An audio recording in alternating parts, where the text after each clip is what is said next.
ഞാൻ മണികണ്ഠൻ നവജ്യോതിയാണ്, ഒരു ഡ്രൈവിംഗ് ഇൻസ്ട്രക്ടറാണ്. ഈ കാണുന്ന വണ്ടി മഹേന്ദ്രയുടെ ഒരു താറാണ്. താർ എന്നൊരു വണ്ടിയാണ്. ഇത് ഫുൾ ഓട്ടോമാറ്റിക് വണ്ടിയാണ്.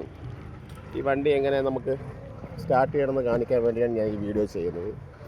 വണ്ടി ആദ്യം നമ്മൾ അകത്ത് കയറിയതിന് ശേഷം ഇതാണ് ഇതിൻ്റെ സ്റ്റാർട്ട് ബട്ടൺ.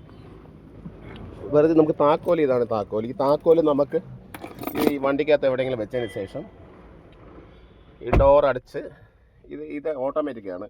ഇത് നമ്മൾ ബ്രേക്ക് ചവിട്ടിയതിന് ശേഷം, താഴെ ബ്രേക്ക് അമർത്തിയതിന് ശേഷം ഇങ്ങനെ ബ്രേക്ക് അമർത്തിയതിന് ശേഷം ഈ കാണുന്ന ഇത് എന്നിൽ പിടിച്ചിടണം. അതായത് മീൻസ് ന്യൂട്രൽ പിടിച്ചിട്ടതിന് ശേഷം ഇങ്ങനെ വെറുതെ സ്റ്റാർട്ട് അത് പ്രസ് ചെയ്താൽ മതി, ആ എൻജിൻ സ്റ്റാർട്ട് ആയിക്കോളും.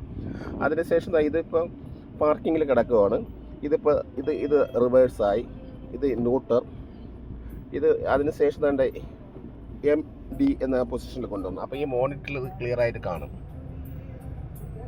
അങ്ങനെ എഞ്ചിൻ സ്റ്റാർട്ടിങ് ശേഷം നമുക്ക് ഇങ്ങനെ ബ്രേക്ക് അമർത്തി വെച്ചതിന് ശേഷം ഇത് ബ്രേക്ക് വെറുതെ റിമൂവ് ചെയ്താൽ മതി, വണ്ടി ഇങ്ങനെ ഓട്ടോമാറ്റിക്കായിട്ട് മൂവ് ചെയ്യും. ബ്രേക്ക് ചുമ്മാ ഇങ്ങനെ വിട്ട് കഴിയുമ്പോൾ ഓട്ടോമാറ്റിക്കലി വണ്ടി ഇങ്ങനെ മൂവ് ചെയ്യും. അപ്പോൾ നമുക്ക് എത്രത്തോളം സ്പീഡ് വേണോ അതനുസരിച്ച് നമുക്ക് ആക്സിലേറ്റർ മാത്രം കൊടുത്താൽ മാത്രം മതി, വണ്ടി അങ്ങനെ മൂവ് ചെയ്യും. എന്ന് വണ്ടിക്കകത്ത് നമുക്ക് ഇറങ്ങുവാണെങ്കിൽ ആദ്യം ഈ ഗിയർ ലിവറിനെ പിടിച്ചതിന് ശേഷം പീലോട്ട് ഇടണം.